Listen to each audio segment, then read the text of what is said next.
186वें जन्मोत्सव के अवसर पर इस आयोजित सर्वधर्म सम्मेलन के अब बिल्कुल समापन की ओर है। और आज उपस्थित हमारे धर्मगुरु, हमारे मार्गदर्शक मोराल भाई जी,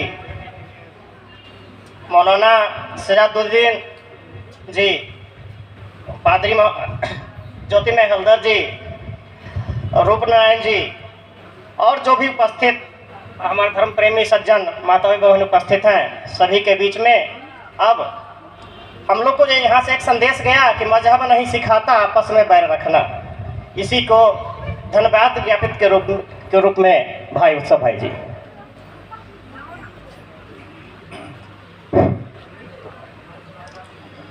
नमो राम कृष्ण कृष्ण रामचंद्राय, नमो कृष्ण रामचंद्राय, नमो राम कृष्ण देवाय, नमो जुग अवतार, नमो सर्वदेव देवाय, नमो सर्वधर्म समन्वय सर्वभाव रक्षाय।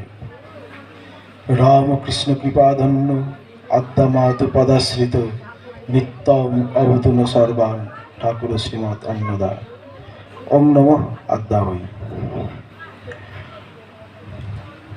मंचे उपविष्ट आसन अलंकृत करे आছেন दक्षिणेश्वर रामकृष्ण संघ आद्यापीठेर सकले श्रद्धेय आदरणीय विश्वबरेण्य जनरल सेक्रेटारी कम ट्रास्टी ब्रह्मचारी मुराल भाई, बौद्ध धर्म থেকে उपस्थित आছেন भेन डॉक्टर बुद्धप्रिय महाथेरो महाशय, मुस्लिम धर्म থেকে उपस्थित आছেন मौलाना सुजाउद्दीन सिद्दीकी महाशय एवं ख्रिस्ट धर्म থেকে उपस्थित आছেন रेभारेंड ज्योतिप्रिय हालदार महाशय,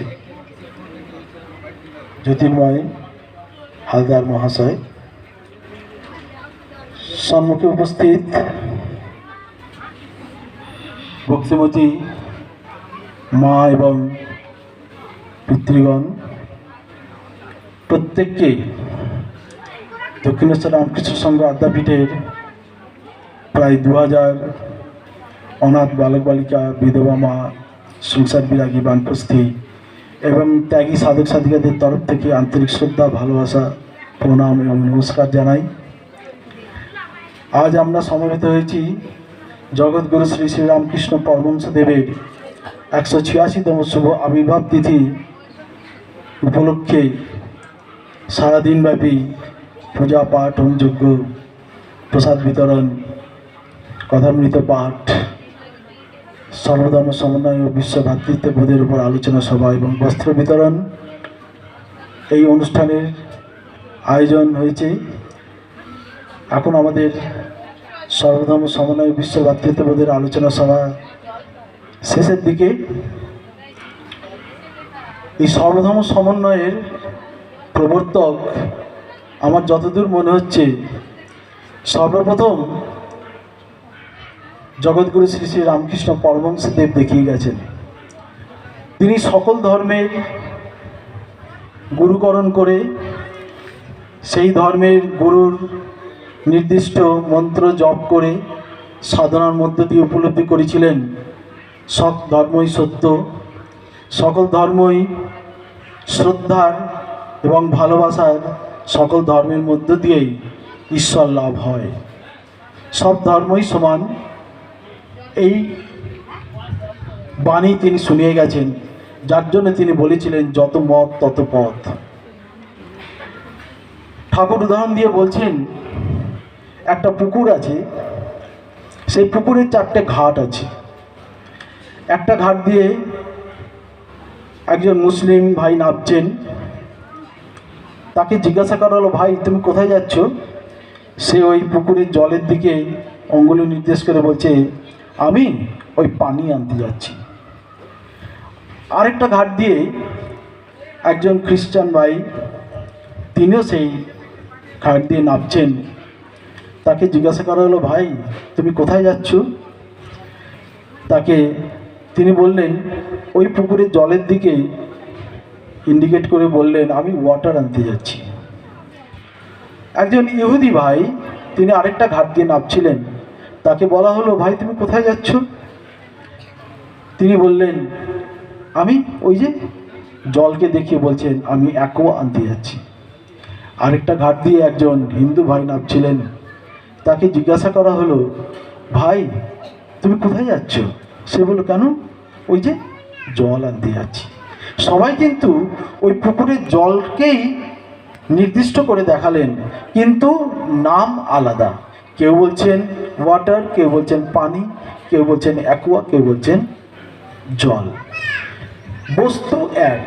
সেই রকম আমরা আজ এই যে বিভিন্ন ধর্মের মানুষ, কেউ আল্লাহকে ধরে আমরা ঈশ্বর লাভ করার জন্য এগিয়ে যাচ্ছি, কেউ বুদ্ধকে ধরে আমরা ঈশ্বর লাভ করার জন্য এগিয়ে যাচ্ছি, কেউ যীশুখ্রিস্টকে ধরে আমরা ঈশ্বর লাভের জন্য এগিয়ে যাচ্ছি, কেউ ভগবান কৃষ্ণকে ধরে আমরা এগিয়ে যাচ্ছি। সবই কিন্তু এক। তাহলে এটাই আমরা বলতে পারি আল্লাহ গড, যিশু, বুদ্ধ, মহাবীর, কৃষ্ণ, রামচন্দ্র সবই এক, একেরই বহু রূপ।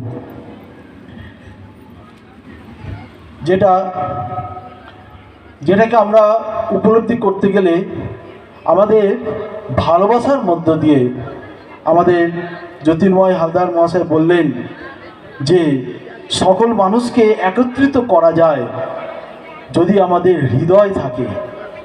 হৃদয় দিয়ে আমরা যদি ভালোবেসে আমরা সকলকে, মানুষকে আপন করে নিতে পারি, তবেই আমাদের বিশ্ব ভ্রাতৃত্ববোধ, সবাই আমরা এক আত্মা হয়ে উঠব। কবির ভাষায় কবি বলছেন, হৃদয় আছে যার সেই তো ভালোবাসে। সেই হৃদয় দিয়ে সবাইকে এক করে নেওয়া, হৃদয় দিয়ে ভালোবেসে। ঠাকুর আরেক জায়গায় বলছেন, 5 জন অন্ধের কথা বলেছেন। যেমন একটা হাতি বর্ণনা 5 জন অন্ধ কিভাবে দিচ্ছেন, সুন্দর ঠাকুর ব্যাখ্যা করেছেন। একটা হাতির সামনে একজন অন্ধকে এগিয়ে দেওয়া হলো। তাকে বলা হলো, ভাই তোমার সামনে একটা হাতি আছে, তুমি তো চোখে দেখতে পাও না, তুমি অনুভব করে বলো তো হাতির চেহারা কেমন। সে হাতড়াতে হাতির সামনে এগিয়ে গিয়ে হাতির পাটাকে ধরল। হাতির পাকে ধরে সে ভালো করে বুকে জড়িয়ে ধরে হাত টিপে সে অনুভব করলো। তারপরে বলল, হাতি একটা পিলারের মতন, থামের মতন। তাকে বললো, আচ্ছা বেশ। এবার আরেকটা অন্ধকে হাতির সামনে এগিয়ে দেওয়া হলো। সে হাতড়াতে হাতির সামনে গিয়ে হাতির সুরটাকে ধরলো। হাতির সুরটাকে ভালো করে টিপে হাত বুলিয়ে অনুভব করছে, তাকে বোঝার চেষ্টা করছে। তখন তাকে জিজ্ঞাসা করো, ভাই তুমি হাতি স্পর্শ করেছো? যে হ্যাঁ। তুমি হাতিকে কেমন দেখছো? হাতি একটা সুরের মতো, হাতি একটা পাইপের মতো। হাতির সুরটাকে ধরে সে বলছে পাইপের মতো, হোস পাইপ। আরেকজন অন্ধকে হাতির সামনে এগিয়ে দেওয়া হলো। বললো, ভাই তুমি বলো তো হাতিটা কেমন? সে হাতড়াতে এগিয়ে গিয়ে হাতির কানটাকে ধরলো। কানটা ধরে ভালো করে হাত বুলিয়ে অনুভব করে সে বলছে হাতি একটা কুলোর মতো। 4 জনের অনুভূতি তারা জানালো। এবারে আরেকজন হাতির কাছে এগিয়ে গেল। হাতির কাছে এগিয়ে গিয়ে তাকে জিজ্ঞাসা করা হলো, সে ল্যাজটাকে ধরলো। ল্যাজটাকে ধরে ভালো করে হাত বুলিয়ে অনুভব করে সে বলল, হাতি একটা দড়ির মতো। আরেকজন এগিয়ে গেল। এগিয়ে গিয়ে তাকে বলা হলো, সে হাতির বডিটাকে ধরেছে, দেহটা হাত ভালো করে বুলিয়ে টুলিয়ে সে অনুভব করে বলল, হাতি একটা ড্রামের মতো। এইবারে আপনারা সবাই জানেন হাতি কীরকম দেখতে। এই যে 5 অন্ধ, তাদের অনুভূতির দ্বারা হাতির সম্বন্ধে যে তারা ব্যাখ্যা দিল, 5 জনই কিন্তু হাতির সম্বন্ধে সম্পূর্ণ ব্যাখ্যা দিতে পারেনি, আংশিক ব্যাখ্যা দিয়েছে, যে যতটুকু জেনেছে। সেই রকম আমরা বিশ্বের মানুষ, আমরা এই যে বিভিন্ন ধর্মাবলম্বীর মানুষ, আমরা এই যে বিভিন্ন ধর্ম নিয়ে হানাহানি করি, তোর ধর্ম বড়, তোর ধর্ম ছোট, আমার ধর্ম বড়, আমার ধর্মে সবাইকে বিশ্বাস করতে হয়, এইরকম কিছু কিছু মনোভাবাপন্ন আছে। তো যাই হোক, সেইটা আমরা অন্ধ বলেই আমরা ছোট বড় এসব বিভেদ সৃষ্টি করি, অশান্তি সৃষ্টি করি। আসলে আমাদের অন্ধত্ব দূর করতে গেলে সকল ধর্মটাকে আমরা যদি সাদরে গ্রহণ করি, যেমন পাঁচজন অন্ধ তারা যেভাবে হাতির বিশ্লেষণ করলো, তারা আংশিক বিশ্লেষণ করেছে, তাদের সেই আংশিকটাকে আমরা পাঁচজনেরটাকে যদি সমষ্টিভাবে যদি গ্রহণ করি, তবে কিন্তু আমরা হাতির সম্পূর্ণ আধারটা, হাতির চেহারাটা আমরা জানতে পারবো। একজন বললেন পা ধরে থামের মতন, একজন সুর ধরে বললেন পাইপের মতন, একজন কান ধরে বললেন ফুলের মতো, একজন ল্যাজ ধরে বললেন দড়ির মতো, দেহটাকে ধরে বললেন ডামের মতো। তাহলে সম্পূর্ণটাকে ধরলে তবে আমরা হাতির ব্যাখ্যাটা করতে পারবো। সেই রকম আমরা যদি এই সব ধর্মের মানুষ, আমরা যদি হৃদয় দিয়ে সবাইকে যদি ভালোবাসে, সবাইকে সব ধর্মকে শ্রদ্ধা করে, সব ধর্মের মানুষকে শিব জ্ঞানে জীব সেবা, এই ভাব নিয়ে যদি আমরা সবাইকে অন্ন বস্ত্র বাসস্থান, শুধু আমি বেঁচে থাকবো, আমি সুখে থাকবো। মুরাল ভাই সুন্দর ভাই বললেন আমার 4টে বস্ত্রের প্রয়োজন, আমার যদি 8টা বস্ত্র থাকে, তার মানে অতিরিক্ত 4টে অন্য কারোর, সেটা আমার কাছে অপ্রয়োজন। কিন্তু বেশি থাকলে সেটা কিন্তু একটা বড় লোকের ছেলেকে একটা আম হাতে দিলে আর একটা গরিব লোককে আম হাতে দিলে, একটা বড় লোকের হাতে যে আমটা পড়েছে সেটা তো যথেষ্ট সুস্বাদু, বাজারে কস্টলি একটা আম, সে হয়তো খানিকটা খেয়ে 1/3 হয়তো খেলো, 2/3 ফেলে দিল। আর একটা গরিব মানুষকে যদি একটা আম দেওয়া যায়, কাঁচা অপুষ্ট আম, সে সেটাকে সম্পূর্ণরূপে পারলে সে আঁটিটাও খেয়ে নেয়। প্রয়োজন, যার প্রয়োজন আছে সে সম্পূর্ণটাকে গ্রহণ করবে, যার প্রয়োজন নেই সে হেলায় ফেলায় নষ্ট করবে। সেই রকম আপনার প্রয়োজন, আপনার সংসারে আপনার হয়তো 15,000 টাকা খরচা করলে আপনার সংসার সুষ্ঠুভাবে চলে যায়, আপনি আয় করেন 30,000 টাকা, সেখানে আপনার অবশিষ্ট 15,000 অবশ্যই ভবিষ্যতের জন্য সঞ্চয় রাখবেন। যেটা শাস্ত্রে বলেছে, তোমার রোজগারের অর্ধেক অংশ প্রেজেন্ট লাইফ, বর্তমান পরিস্থিতি মেটানোর জন্য, তোমার সংসার প্রতিপালনের জন্য, বাকি অর্ধেকের অর্ধেক, তার মানে মূল রোজগারের 1/4 ভবিষ্যতের জন্য সঞ্চয়, যাতে পরমুখাপেক্ষী না হতে হয়। চিরদিন তো আর শরীরে সামর্থ্য থাকবে না, রোজগার করা যাবে না। বৃদ্ধ বয়সে যাতে নিজের উপার্জিত অর্থ দিয়ে যাতে নিজের লাইফ চলে, নিজের জীবিকা অর্জন হয়, তার জন্য 1/4 সঞ্চয়, বাকি 1/4 দান, এটা শাস্ত্রের কথা। তো সেইটাকে মাথায় রেখে আমরা যদি আমাদের প্রয়োজনের অতিরিক্ত জিনিস আমরা যদি কিছুটা করে, যদি যারা সমাজে দুস্থ অবহেলিত, হয়তো তাদের মধ্যে যথেষ্ট মেধা আছে, তারা সুষ্ঠু পরিবেশ, তারা যদি একটু ভালোবাসা পায়, তারা যদি একটু আশ্রয় পায়, তাদের মধ্যে থেকে আমরা কিন্তু রত্ন খুঁজে পেতে পারি। সেই তাদেরকে খুঁজে বের করে যদি আমরা প্রত্যেকের যাদের সামর্থ্য আছে, তারা যদি কিছু কিছু করে যদি আমরা তাদেরকে সাহায্য করি, তাহলে আমাদের সুন্দর সমাজ তৈরি হবে। কেউ ছোট বড় থাকবে না, কেউ অবহেলিত থাকবে না, কেউ অভুক্ত থাকবে না, কেউ বস্ত্রহীন হয়ে থাকবে না, প্রত্যেকের মাথায় ছাদ থাকবে। এই আশা যদি আমরা করতে পারি, তবেই আমাদের জীবন সার্থক। ঠাকুর বলছে মনুষ্য জীবনের সার্থকতা ঈশ্বর লাভ। ঈশ্বর লাভ বলছে ঈশ্বরকে জানাই হলো জ্ঞান, না জানাই হলো অজ্ঞান। ঈশ্বরকে জানার জন্যই তুমি জন্মগ্রহণ করেছ। ঈশ্বরের সৃষ্ট কোটি কোটি জীবের মধ্যে একমাত্র মানুষকে তিনি সেই বিশেষ জ্ঞান, বুদ্ধি, বিবেক, বৈরাগ্য, বিচার শক্তি দিয়েছেন। সেই বিবেককে জাগ্রত করে, এখনকার ধর্ম হলো বিবেককে জাগ্রত করে।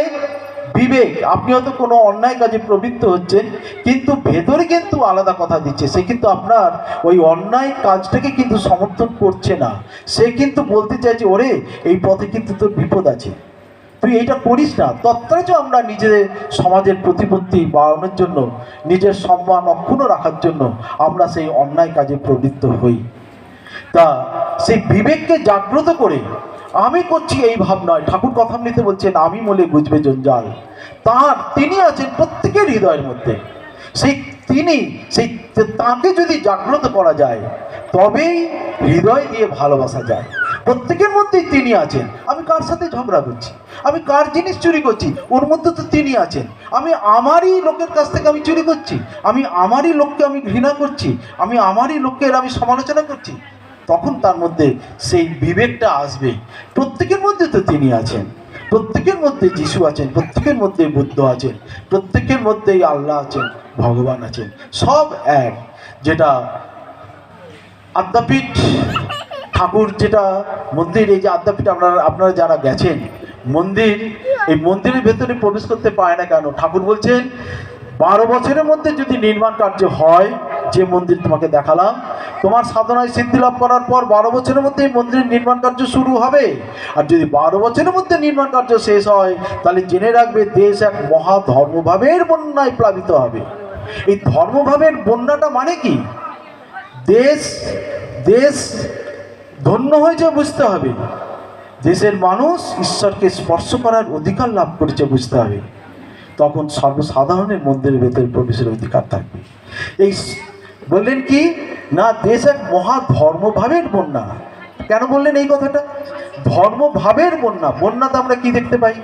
একটা এলাকায় যখন বন্যা হয় তখন অধিকাংশ জায়গা শুধু জল আর জল, এটা আমাদের দৃশ্যে আসে। আর কি দেখতে পাই? স্থলভাগ খুব কমই থাকে। আর কি দেখি? সব জল মিলেমিশে একাকার। আর যদি মহাবন্যা হয়, সেখানে সারা দেশ জুড়ে বন্যা, সারা দেশে যেখানেই যাব সেখানে শুধু জল আর জল, স্থলভাগ খুব কমই দেখা যায়, আর সব জল মিলেমিশে একাকার হয়ে যায়। কোনটা নদীর জল, নালার জল, খালের জল, বিলের জল আলাদা করে চিহ্নিত করা যায় না। সেই রকম ঠাকুর বলছেন এই মন্দিরে প্রবেশাধিকার তখনই পাবে যখন মহা ধর্মভাবের বন্যায় প্লাবিত হবে। মহা মানে সারা বিশ্ব জুড়ে সব ধর্ম মিলেমিশে একাকার। যেখানেই যাব সেখানেই শুধু ধর্মের নামে উন্মাদনা, সবাই ধর্ম ছাড়া অন্য কোনো কথা বলতে চাইছে না। যেরকম বন্যার সময় সব জায়গায় শুধু জল আর জল দেখা যায়, সেমনি ধর্মভাবের বন্যা মানে সর্বত্র শুধু ধার্মিক মানুষের আধিক্য, ধর্মপ্রাণ মানুষদের কথা, তারা সব একত্রিত হয়ে, তারা সব কাঁধে কাঁধ মিলিয়ে তারা সব হরিনাম সংকীর্তনে তারা জুটেছে। তারা বলছে, আয় ভাই আয়, আমরা এতদিন অন্ধ ছিলাম, আমরা তোর ধর্মকে ওর ধর্মকে আমরা ঘৃণা করেছি, আমরা অন্ধ ছিলাম বলে আজ আমাদের চোখ খুলেছে। আমরা সবাই এক, প্রত্যেকের মধ্যে সেই একই বস্তু আছে। তোর আল্লাহ, আমার গড, তার ভগবান, সবাই এক ভাই। এইভাবে কাঁধে কাঁধে সব ধর্ম যখন মিলেমিশে একাকার হয়ে যাবে, তার মানে তখন ভগবান সন্তুষ্ট। আমার সন্তানেরা এতদিনে শিক্ষিত হয়েছে, তারা আর নিজেদের মধ্যে বিভেদ সৃষ্টি করেনি। তারা বিভেদ এতদিন ছিল, ওই যে বহুর মধ্যে এককে দেখা, হ্যাঁ, বিবিধের মাঝে দেখো মিলন মহান, সেই ভাব যখন আসবে সারা বিশ্বের মানুষের মধ্যে, সব আমরা ভাই, তখনই ঠাকুর বলছেন মন্দিরে। তার মানে সবাই ধার্মিক হয়েছে বুঝতে হবে, তাদের ভেতরের কলুষতা দূর হয়েছে, তাদের স্বরূপ দূর হয়েছে, সবাই এক ঈশ্বরে বিশ্বাসী। সেই ভাব যখন আসবে তখন সবাই মন্দিরের ভেতরে প্রবেশের অধিকার থাকবে। একটা ছোট্ট উদাহরণ, আমরা পৃথিবীর মানুষ, আমাদের একটা বাড়ি আছে, একটা বাড়িতে একটা পরিবার থাকে, একটা পরিবারে একজন মা বাবা থাকেন, তার আশ্রিত সন্তানেরা থাকেন। তাহলে তার আশ্রিত সন্তানেরা একটুখানি মাসায় একটুখানি হয়ে গেছে।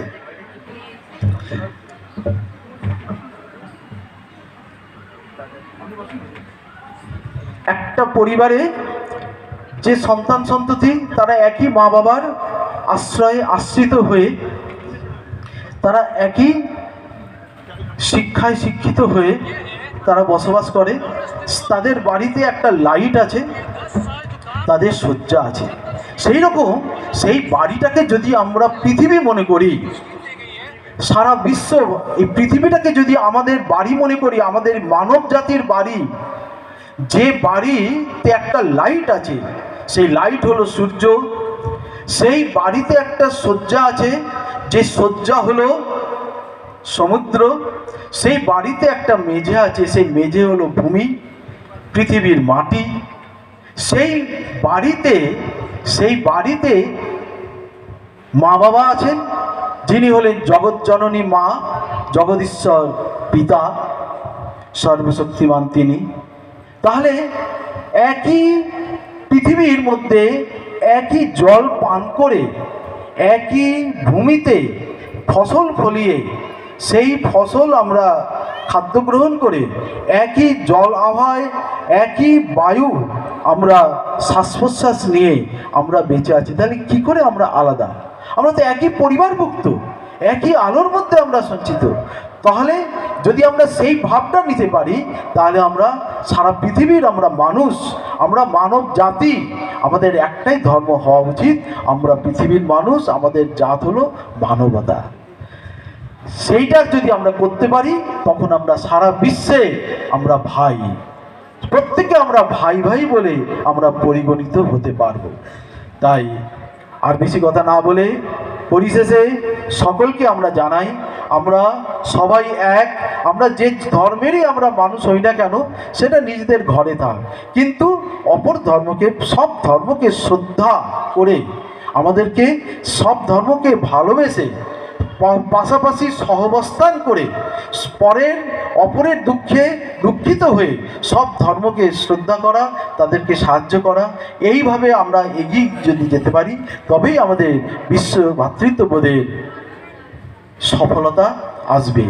এই বলে জগজ্জননী শ্রী শ্রী আদ্যামার কাছে প্রার্থনা করি, সর্বেই সং মঙ্গলং ভুয়াৎ, সকলের মঙ্গল হোক, সর্বেই সন্তু নিরাময়া, সকলে নীরব বস্তু, সকলে নীরব থাকুন, সর্বে ভদ্রাণী পশ্যন্তু, সকলে সুন্দর বস্তু দর্শন করুন, মা কশ্চিৎ দুঃখ ভাগ ভাবে, কেউ যেন দুঃখের ভাগী না হয়। ওম শান্তি, জয় মা। সবাই ভালো থাকুন, জয় মা।